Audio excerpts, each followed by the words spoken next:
साधारण साधना क्रम नहीं है। सभी ग्रंथों का सार साधना क्रम में है। जैसा कि कहा गया है कि कलयुग केवल नाम आधारा। हर युग में कभी यज्ञ करने पड़े, शक्तियां प्राप्त करने के लिए, बाधाओं को दूर करने के लिए हवन करने पड़े, तपस्याएं करनी पड़ी, वर्षों वर्षों युगों की तपस्याएं करनी पड़ी, तब जाकर के किसी ने कोई शक्तियां प्राप्त की। बड़े बड़े यज्ञों को कर करके लोगों ने अपनी अपनी मनोकामनाओं को पूर्ण किया। मगर कलयुग में बताया गया कि केवल नाम का आधार। यदि आप केवल प्रकृति सत्ता का स्मरण करते हो, आपको अन्य कुछ भी करने की आवश्यकता नहीं है। यदि आपने प्रकृति सत्ता को अपने हृदय में बसा लिया और आप उनका स्मरण करने लग गए, आप उनकी साधना करने लग गए, तो इस कलिकाल में ऐसा कुछ भी नहीं है जो आप प्राप्त ना कर सको। और उसी मार्ग में परम पूज्य गुरुदेव जी ने बढ़ाया, हमें दुर्गा चालीसा पाठ के अखंड अनुष्ठान प्रदान किए। उस सिद्धाश्रम धाम में पिछले 28 सालों से दुर्गा चालीसा का अखंड पाठ चलता चला आ रहा है। और वही अनुष्ठान कभी 24 घंटे के माध्यम से, कभी 5 घंटे के माध्यम से, कभी 1 घंटे की दिव्य आरती के माध्यम से घरों घरों में कराने का संदेश आदेश गुरुवर ने दिया कि व्यक्ति अपने जीवनचर्या से समय निकाल करके, भौतिकतावाद में उलझे हुए अपने जीवन से थोड़ा सा समय निकाल करके साधना करने के लिए बैठे, माँ के किरण के बीच बैठे, माँ की आराधना करना तरंगों के बीच बैठे, जिससे कि उसके ऊपर पड़े हुए आवरण हट सके। हम सभी आत्मा का जीवन जी रहे हैं, केवल भटक चुके हैं, केवल अपनी दिशा से अलग रास्ते पर चल चुके हैं। इसीलिए गुरुवर पुनः हमें हमारे ऋषियों मुनियों के मार्ग पर बढ़ाने के लिए आए हैं। हमें पुनः उसी सनातन धर्म की ओर ले जाने के लिए आए हैं, जिसके माध्यम से वास्तव में बड़े बड़े ऋषियों मुनियों ने पूर्णता को प्राप्त किया है, प्रगति सत्ता को प्राप्त किया है। आज हर किसी के जीवन में समस्याएं हैं, हर एक व्यक्ति परेशान है, या तो किसी रोग से परेशान है, या तो बच्चा बात नहीं मान रहा है इस बात से परेशान है, या बच्चे की पढ़ाई अच्छे से नहीं हो पा रही, बच्चे की नौकरी नहीं लग पा रही, हमारी खेती किसानी अच्छे से नहीं बढ़ पा रही, हमारा बड़ा घर नहीं बन पा रहा। अनेक कोई ना कोई समस्याएं जीवन में हमने पाल करके रखी हैं। समस्याएं जीवन में आएंगी। यदि आपने इस धरा पर जन्म लिया है, इसका सीधा सीधा एक मतलब है कि कहीं ना कहीं आपका कोई ना कोई प्रारब्ध बचा था, जिसको आपको भोगना ही था। इसीलिए आप इस धरती पर जन्म लेकर के आए हैं, और आपका प्रारब्ध ही है जो आपके जीवन में सुख या दुख जैसे परिस्थितियां होती है, केवल और केवल आपके प्रारब्ध के माध्यम से ही आता है। आपका प्रारब्ध इस धरती पर कोई नहीं बदल सकता सिवाय आपके।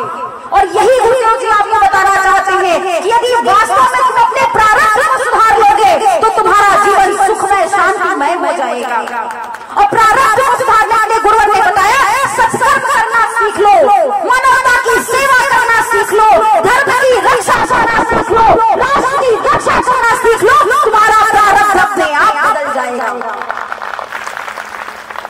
आएंगी परिस्थितियां, अनेक संघर्ष इस रास्ते पर आएंगे, मगर विश्वास होना चाहिए अपने प्रगति सत्ता पर, अपने सद्गुरुदेव पर, कि चाहे कैसी भी परिस्थितियां हमारे जीवन में आ जाए, यह जीवन यदि हमने समाज कल्याण के लिए समर्पित किया है, तो फिर माँ और गुरुवर के चरणों से हमें कभी कोई दूर नहीं कर पाएगा। और यदि वास्तव में आप गुरुवर के सच्चे शिष्य बनना चाहते हो, तो भले ही सुबह उठ करके एक दिया जलाओ या ना जलाओ, भले ही बैठ करके दिन रात चालीसा पाठ करो या ना करो, मगर एक बात अच्छी समझ लेना, गुरुवर ने जो विचारधारा दी है, उस विचारधारा के अनुरूप जीवन जीना केवल प्रारंभ कर दो। सब गुरुदेव भगवान की कृपा और माता आदि शक्ति जगत जननी जगदम्बा की कृपा आपको हमेशा प्राप्त होती है। आप किसी भी धर्म जाति संप्रदाय के हो, केवल सत्कर्म करना प्रारंभ कर दीजिए और देखिए आपका जीवन कैसे बदलता चला जाएगा। गुरुवर का संदेश क्या है? गुरुवर का संदेश है, हम सभी माता आदि शक्ति जगत जननी जगदम्बा के अंश है, हमें कोई भेदभाव नहीं है, मगर समाज जीवन जीते हैं, इस पर विचार करने की आवश्यकता है। कहीं ऐसा तो नहीं कि हमने गुरुवर से गुरुदीक्षा प्राप्त तो कर ली, हमने गुरुवर को अपना गुरु मान तो लिया, मगर कहीं ऐसा तो नहीं कि हम किसी भी रूप में किसी से भेदभाव कर रहे हैं। यह जाति भेद, छुआछूत, यह सब भेदभाव केवल और केवल राजनीति के लिए बनाए गए थे, अंग्रेजों ने बनाए थे। पूर्व काल में, सनातन काल में यदि जातियां बांटी गई थी तो केवल और केवल कर्म के आधार पर बांटी गई थी, उस पर भी कभी भेदभाव नहीं होता था। भेदभाव शुरू हुआ अंग्रेजों के, मुगलों के शासनकाल के समय पर, और ऐसी खाई खोद दी गई कि आज एक दूसरे की जाति के माध्यम से लोग भेदभाव करते हैं, एक दूसरे को नीचा दिखाने का प्रयास करते हैं। भाइयों बहनों, एक बात को गांठ बांध करके रख लेना, तुम कितने भी पूजा पाठ कर लो, तुम कितने भी चालीसा पाठ कर लो, कथा भागवत रामायण कुछ भी पढ़ लो, बड़े बड़े अनुष्ठान अपने घरों में करवा लो, माता आदि शक्ति जगदम्बा के दिन रात चरणों में बैठे रहो, परम पूज्य गुरुदेव जी के आश्रम में जाकर के बैठ जाओ कि मुझे कृपा चाहिए, मगर यदि तुमने जाति भेद छुआछूत को माना तो एक कृपा आपको प्राप्त नहीं देगी, फल मिल पाएगी, चाहे अपना सर पटक दोगे। मानवता में भेद, उस प्रगट सत्ता की रचना में भेद करके या अपेक्षा करते हो कि प्रगट सत्ता आपको आशीर्वाद देगी? जरा स्वयं विचार कीजिए। एक माँ की यदि 2 संतानें हो, क्या ऐसा हो सकता है कि किसी माता का हृदय किसी एक बच्चे के लिए ज्यादा प्रेम भरता हो और दूसरे के लिए कम हो?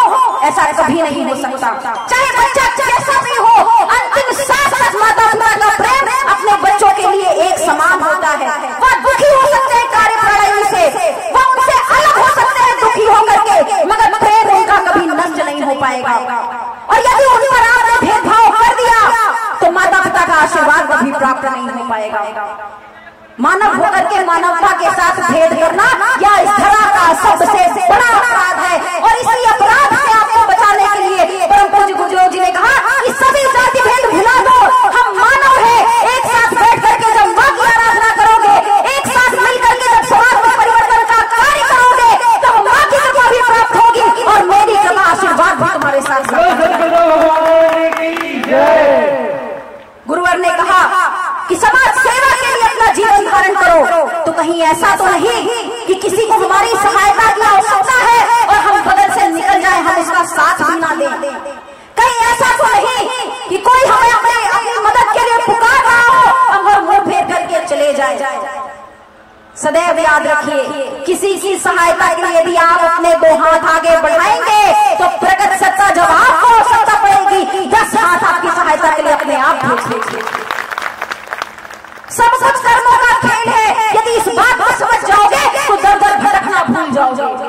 और यही बात गुरुदेव जी आपको समझाना चाहते हैं कि मत भटको, तंत्र मंत्र के चक्कर में मत पड़ो, हो सकता है ठगे जाओगे, बच्चा बनवाने के चक्कर में मत पड़ो, हो सकता है ठगे जाओगे, किसी और के चक्कर में मत भागो, हो सकता है वो आपका सास की भावनाओं का शोषण कर ले।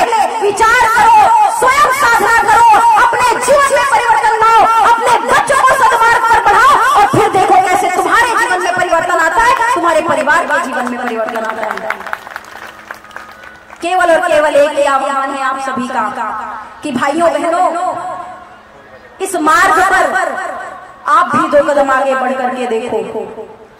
यहाँ जितने भी भाई बहन बैठे हुए हैं, यकीन मानिए उन्होंने इस भौतिक जगत का आशीर्वाद तो परम पूज्य गुरुदेव जी से प्राप्त किया ही किया है।